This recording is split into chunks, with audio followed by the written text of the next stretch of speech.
You guys want to get warm? You want to dig a little bit, help these guys? All right. Just watch this, guys. This thing is like really sharp. Let's go over here where it's loose, and then I'll go over there. And once you get this all thrown outside the circle, okay. Just throw all that grass outside of the circle. And that gives a nice base for the plant to sit on. I'll hold it and you can push it. Yeah, there are some rocks in here.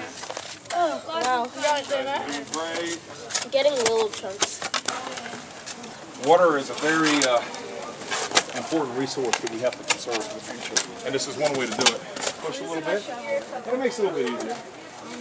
If we were to capture water off this whole building, we would save somewhere in the order of 250,000 gallons of water in 1 year.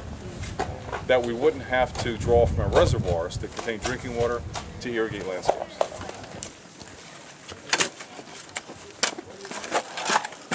So can you see in the future, if any of you want to be engineers, or any of you want to be architects, or city planners, that it would be wise to capture as much water as we possibly can? Yeah, soon. We have a little high spot over here. Now, we're not just digging this for exercise, guys. Do you understand why we're digging this out a little bit? We're going to put about 6 inches of stone here, and that's going to be a nice firm base. This is a learning opportunity. I love that. Everybody knows what a one square foot is, right? Yeah. Well, here it is.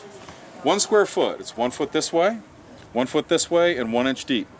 Now, if it rains enough to fill this 1 inch by 12 inch by 12 inch container up, how much water would you guess that would be? 1 square foot of water? It's 1/12 of 1 square foot of water. So if it rains an inch on 1 square foot, we can capture off this rooftop 0.6 of a gallon.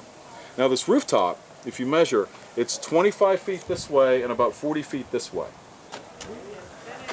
Okay, that's about 1,000 square feet. So if it rains a 1 inch on 1,000 square feet, 1,000 of these, how many gallons of water is that? If each square foot is 6/10. 600, exactly. So off of 1/8 of this rooftop, because there's 8 downspouts, 4 on this side, 4 on the other side. 1/8 of this rooftop is producing in a 1 inch rain 600 gallons that instead of running down this pipe and going off to this pond over here where these pine trees are, we can capture it and use it to irrigate our rain garden. What if everybody in Chapel Hill and Carrboro had a system like this on their house and they could capture water and utilize it to irrigate their landscape? Would we save a lot of drinking water? Yeah.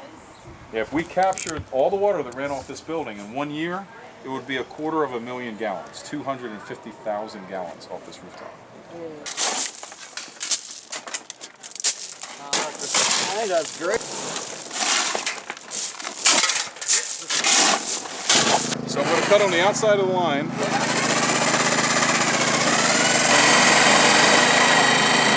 Do you guys recall about 3 years ago there was a drought where they were really concerned about the levels of water in Jordan Lake and Falls Lake? That's where our drinking water comes from. So one of the things that we're looking into is how we can conserve rainwater before it goes into the lakes. Because right now, when water comes off this big roof and all the roofs of the school, where does it go? It goes to runoff, and it doesn't go to the wastewater treatment plant. It goes out here in these streams, and then it goes to the lakes. Well, the thing is, why don't we capture some of this water in some of these tanks, and we're going to use it to irrigate this garden and some of the landscape. So why hasn't this been thought of before? Well, it has. It's been around for thousands of years. They use it in other countries all the time. Get these little pieces off right there. That's what we're looking for. Whoops. Kevin, can I help you? I like this. This is your aerial. It's really exciting. Spine cover.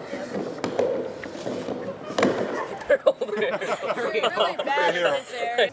That would be difficult. It'd take all of them. Come on, Kevin, use your strength.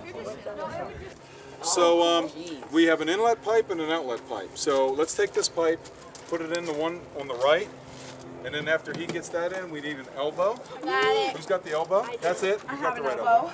All right, so just make sure that it's... Now remember, the basket filter has to sit on top of it. Squeeze me.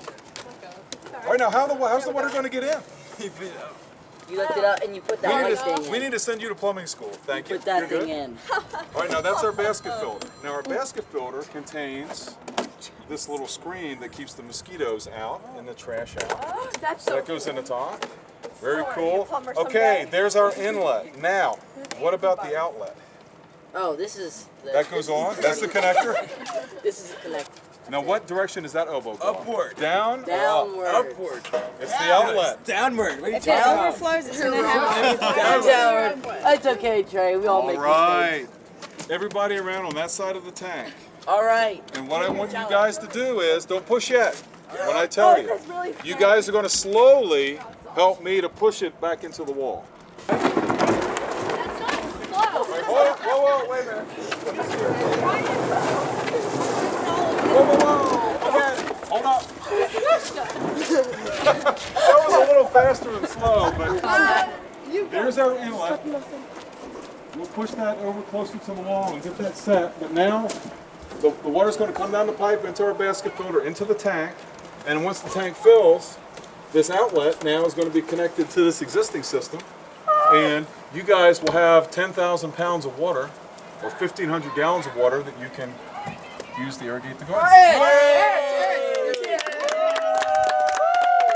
Now everybody, 1, 2, 3, go state! Oh, you guys are quiet.